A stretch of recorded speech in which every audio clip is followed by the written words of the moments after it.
Are you happy now? Happy? What do you mean? My fingers are still ached from the electric charge and the screams, cries were still lingering in my ears. If I do nothing, history would only repeat itself. Captain, are you up for a little challenge? We'll make a lantern that can fly like a bird. Captain, let's go and make some bamboo threads together. No, splitting up makes faster progress. I'll get the thin papers and rosin while you whittle some bamboo threads. This way we can make more than one. When the prayers are over, we can fly our lanterns on top of the Star Pavilion. Captain, shouldn't you be with Her Majesty's company? What urgent business brought you here? Will you take my word for it if I say bombs have been planted in this building? All explosives have been cleared, but I still find it unusual. The explosives are in small numbers, and not very well concealed. I climbed onto the window frame and took a lantern from the eaves. Break the wax, slowly and carefully. Another guard took out a knife to carve out the outer layer. As white wax fell off, a black fluid began to drip. It's rock oil. Alert everyone! Snuff out all the lanterns in the Star Pavilion, and the whole city! Strange. All the lanterns went out? Why is everyone... Excuse me, coming through! What happened? Where's Captain now? Ouch! Colleen was too absorbed in her thoughts that she bumped into someone. Oh, sorry. Gotcha! Huh? Intense pain spread from her chest and shot up every nerve to freeze her on the spot and hold her breath. Are you happy now? Happy? You must be kidding me. Why? Why it still ended this way? With all the explosives disarmed, how come I failed again this time? Captain? Captain? Colleen? I stared at her blankly and somehow my eyes became sore. Back again, the same street, the same view. The laughter and peddling words seemed to hurt my ears, and blissful festive sight made my eyes ache. The murderer is somewhere out there lurking in the crowd. Captain, you're hurting me. I just realized I'd been holding onto Colleen's hand so tight that her delicate hand would begin to redden. Sorry, I didn't mean it. I know. What happened? I didn't know where to start. When I finally fought my way through the crowd and reached Colleen, she was lying in her blood pool, gasping painfully and urging me to leave. The killing dagger was right beside her, with its black blade fully bathed in blood. I saw blood welled from her fatal wound and tried everything desperately to stop it. I pressed my forehead. My swelling, aching head couldn't seem to shake the sick crimson off my eyes. Captain, are you alright?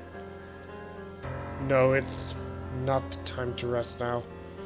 We must leave. Colleen, follow me. Wait! Where are we going? I had no time to explain. The only thing that mattered was to take her away to somewhere safe. But we're safe after all. Captain, is the Empire looking at yet another catastrophe? We must get out of here. Captain! She suddenly stopped. Captain, you must be exhausted. After all that's happened. Yes? For as long as I could remember, you've always stood by my side through the most trying times. Be it Hodo or the missing soldiers, you carried everything on your back and kept me in the dark. But you don't have to. I'll always be there for you, and I wish to share your burdens. No matter what the future has in store, you can tell me, and we can get through it together. No, you won't believe me. After all that's happened, I doubt I'd be easily surprised. I can entertain even the most ludicrous possibilities. What if I say I've been through what's going to happen many times? I'd believe it. Don't tease me anymore. I can barely make myself believe it. How can you trust me so blindly? Well, I've never ruled out the impossible, but more importantly, I choose to believe you rather than what's logical. So please be open to me, Captain. Is there any danger at the fair? Did someone plant explosives? Yes, but that's only half of it. Too many eyes and ears here. Let's talk somewhere in private. I took Konmin to a quiet alley where we could observe the streets. Konmin, beware of the crowd. A moment later, a craftsman holding a black umbrella will pass by selling his lanterns. A lantern vendor? Yes. He changed the candle formula and replaced the wax with rock oil. Rock oil?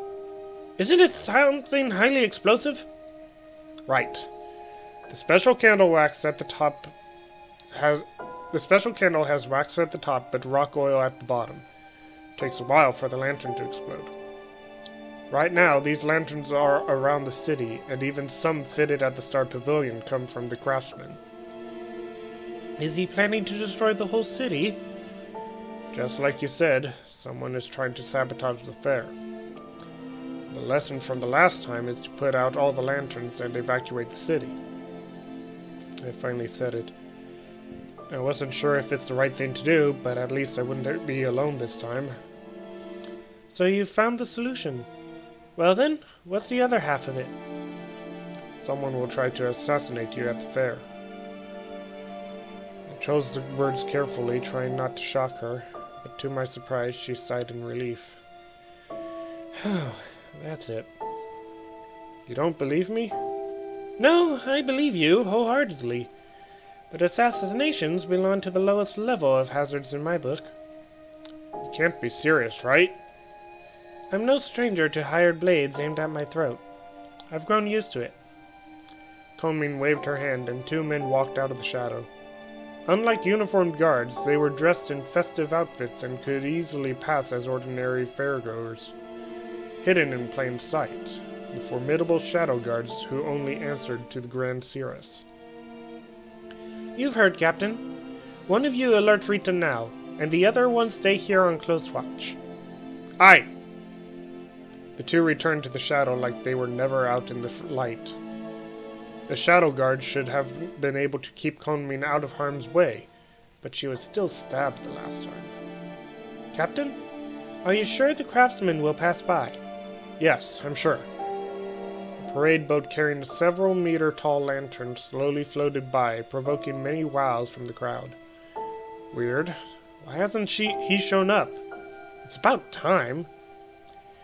I say we wait no more and seek him out. Maybe something unexpected happened and stalled him.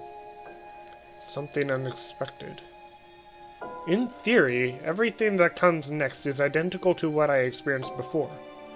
Why would he change his route? There's no reason for him to do so. Something must have happened. Something that messed up the timeline. I began to search my memory. I had a habit of noticing small things, and it proved to be very helpful this time. What's different this time? Differences lead to more clues, and relying too much on assumptions rather than facts doesn't end well.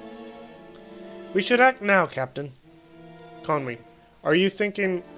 Yes. Let's seek out the suspect together. No. You'd better leave it to the guards and return to the Imperial Citadel. We can't take this lightly. The best plan is to return immediately and do not give the enemies any chance. Putting the whole city and its people in danger while I hide in a hole. This is not my way. I know you care about the citizens, Konmin, but now is not the time to play hero. You're in great danger and our enemies are lurking in the dark.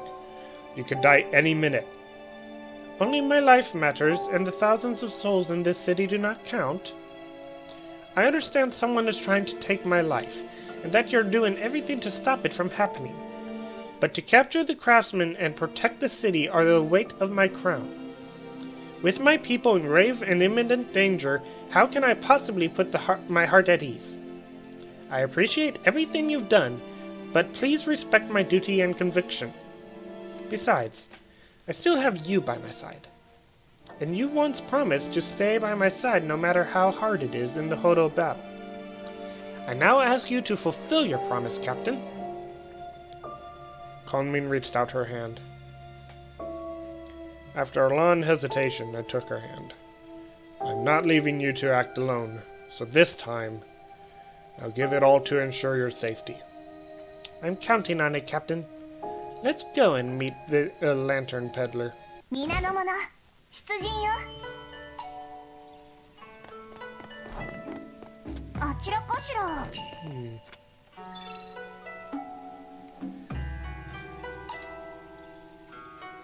何を見ているの？安心して。余がいれば問題ないわ。Excuse me, would you happen to know anything about these muddy footprints? These footprints? Oh, they're from a lantern vendor. He went through these when he suddenly... Oh, I knew it.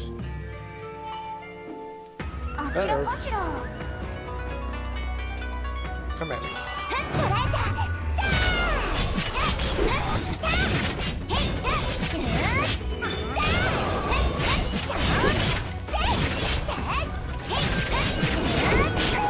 Ouch.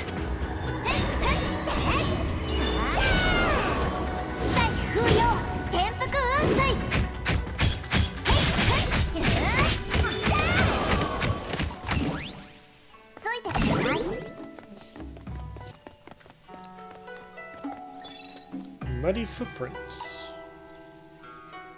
Okay. And let me guess, we asked this child here? Yep. Lantern Solar did pass me. But he was kind of weird. He was in such a hurry that he wasn't even chanting. Uh-oh. Something tells me he's aware of the time traveling thing.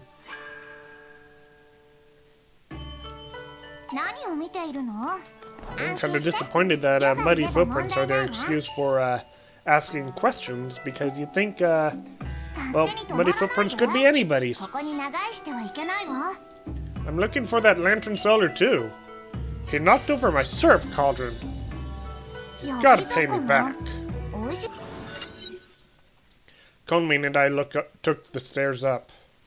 According to the vendors, the craftsman is up to something. Noise from that side. Over there? Behind the corner, we found the craftsman. With his back facing us, he knelt down to finish the man lying on the ground with his dagger. The man on the ground was powerless and ready to meet his end. Stop! Konmin hurled her fan at the craftsman's head. He sidestepped to evade and stood up. I found the dying man to be the shadow guard sent to alert Rita. Looks like everyone is here. A few rounds later, Konmin drove the craftsman into the corner. He suddenly burst into eerie laughters. His human skin mask cracked and revealed a more disturbing mask underneath. Who are you?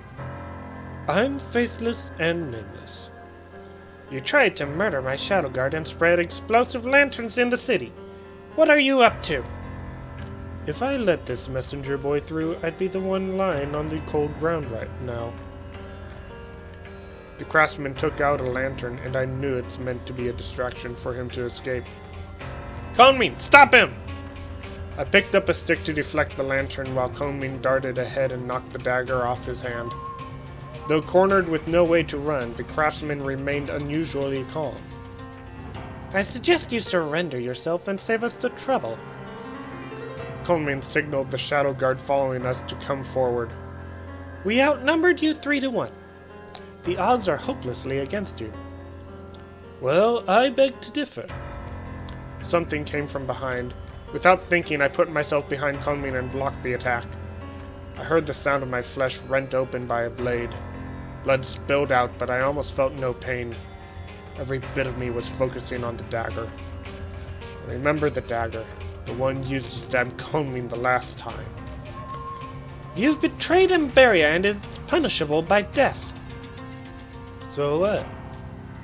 The shadow guard lifted his mask and revealed the black mask underneath, identical to the craftsman's. Now the odds have turned against us.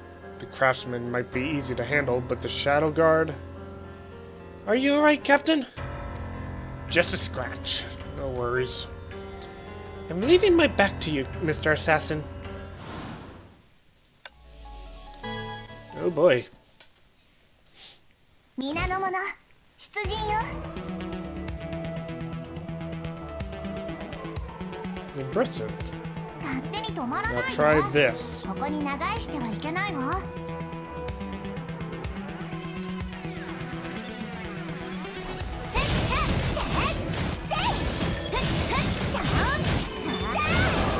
あちらかしら。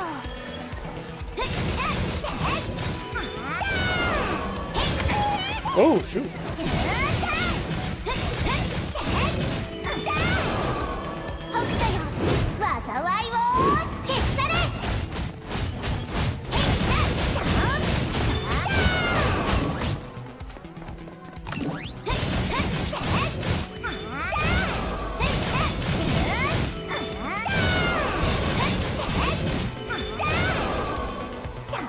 ついてきなさい。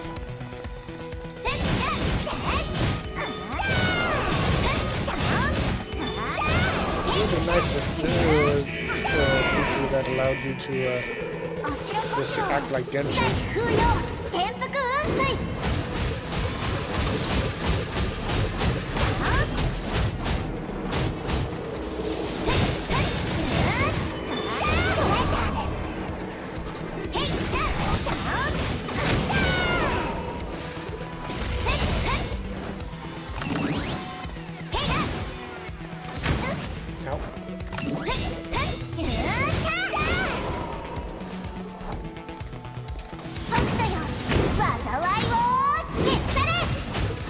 With all his shurikens deflected, the craftsman took a fatal blow from Konmin and went out.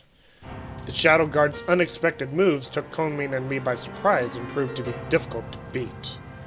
The stabbing pain intensified and I felt strength draining away with cold sweat. Your partner won't be able to help you now. Life is death, and with death we live. Such is our destiny. Konmin dashed ahead to strike the Shadow Guard's heart, but he pulled the craftsman's body to block the attack. Shielding yourself with your partner's corpse. I wonder how would he feel if he came back to life. I believe your partner would gladly block for you too in his death. The Shadow Guard flashed behind Konmin's back for a lightning-fast slash. Ah! Captain! I blocked it. Don't worry, I'm fine. You're distracted. You have a weakness. You can't beat me. We'll see about that. It was then that I realized the dying Shadow Guard on the ground was missing. The cold black dagger came again at Konmin. I meant to block it, but my body felt heavy and clumsy like a rock. That's enough! The Shadow Guard froze as Rita's scythe had come less than an inch from his neck. Scores of guards approached. The shining spear tips around him meant any rash move would forfeit his life. You've lost, traitor. Who is your master? I'm doing no one's bidding. My mission is to correct. Poison in his mouth. The guards came close to clamp his mouth open, but it's too late. You reap what you sow. No escape from consequences. With a final grim laugh, the Shadow Guard lost his breath. Sorry, Your Majesty. I came late. I was making preparations for the prayers. If not for the gravely wounded Shadow Guard who came to alert me. You came at the right time. The wounded Shadow Guard? So he fled while he fought the masked men and warned Rita. The guards carried the two bodies out of the alley, and some of them stayed to address my wounds. The wounds are patched up. Thank goodness they missed the fatal parts, but Captain still needs to visit a doctor. Are you alright, Captain? Just some stains. Don't even hurt. Oh, right. The lanterns at Star Pavilion have rock oil inside, Rita. Rest assured, Captain. All of them were put out and the explosives were cleared. Teresa-sama is evacuating the city. I prepared a carriage for you and Her Majesty. Good. Good. Captain, can you still walk? Don't worry for me, I'm a tough guy. Kunmin spoke no more and quietly helped me to get on the carriage. It just occurred to me that the bloodstains on me might startle everyone. Seeing their former Grand Cirrus in such a sorry state might cause a public panic. That can be taken care of. We can stop by the tailor's shop and buy a new dress. It's right ahead. I see. The lanterns on the street went out one by one. Guards rushed around, leading the panic-stricken citizens to evacuate. Luckily, the tailor's shop was still open. Rita came back to the carriage with the new dress in hand. Could you excuse yourself for a moment while Her Majesty changes inside, Captain? Huh? Oh, of course. Your Majesty, please allow me to change for you. No need, Rita. I'll do it myself, and just wait for me outside, will you? The curtain was drawn, and Rita got out of the carriage, too. Thank goodness Her Majesty and Captain sent the Shadow Guard to warn me, or else the city would be burned by now. Is he all right? The doctors are tending him now, but the hasty run worsened his wounds. He may never be a Shadow Guard again. For his loyalty, I would ask Her Majesty to grant him fortune and status. He deserves this. But, Captain, how do you know there is rock oil in the lantern candles? I was about to explain when a huge explosion came from the building behind and fire sprang at us. Rattled by the sudden boom, the horses began to charge ahead like mad. My hand acted before my brain and grabbed one of the beams of the carriage, but only to be flung off soon. Kunmin is still in the carriage! You two, block the carriage! Kunmin, get out of the carriage now! Behind me were burning houses and people crying for help, while in front of me the carriage ran wild and far. It's on fire! The fire is too big! Not enough water! Guards, spread out to fight the fire and send a team for water. We must stop the fire getting to the fireworks shops. Let's get to the carriage, Captain. The carriage left a path of chaos as it trampled across the city. Residents fled while they're burning houses in great panic. Too many people here! The disoriented crowd began to slow us down. Rita leapt onto the roofs and began to pick up her speed. Through the fire, I saw a black figure with a black umbrella blocking Rita's way. The law of consequences bends for no one. You're trying in vain to stop the inevitable. Get out of my way! The swinging scythe passed right through the man, and he vanished in a puff of smoke. Grand Chancellor, the carriage is running out of the city! Don't lose it! The ruts look messy. The carriage may have lost control. Some wood chips. Maybe the carriage hit a rock here. The carriage should be right ahead. It took us long to finally find the carriage. The wounded driver was lying on the ground, and the horses broke loose. Seems like it rolled over at the hill and took heavy hits. The driver is dead. Fear grasped me by my throat and I couldn't breathe. Rita, have you found Kunmin? She's not in the carriage, and not around it either. Maybe she escaped before the collision. Let's keep searching. Her Majesty couldn't be far off. 戦場のお掃除を始めさせていただきます。ご安心ください。艦長様は私がお守り This します。 dark red liquid. Is it blood? まだ危険から脱していません。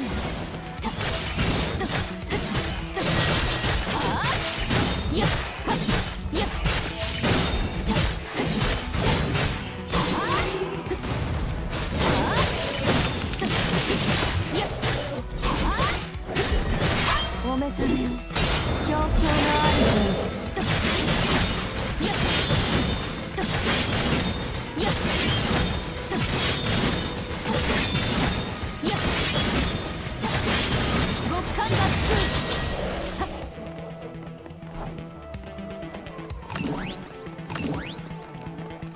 かしこまりました。 This pendant looks exactly as the same one on Her Majesty. Looks like we are headed in the right direction. Too quiet. The dark woods were deadly quiet, and the deeper I reached, the more eerie it felt. Kunmin! Kunmin! No reply. No one but us two were in the grove. Here! A fan! That's Her Majesty's. She bought it from the fair some years ago and she always keeps it around. Her Majesty should be very close. The blue folded fan with gold rims on the bamboo skeleton. The Emberia on the fan was clearly Conmin's handwriting. The night sky was suddenly lit up by the stashed fireworks. The bamboo grove became bright as day for a second. And in the short second, I saw...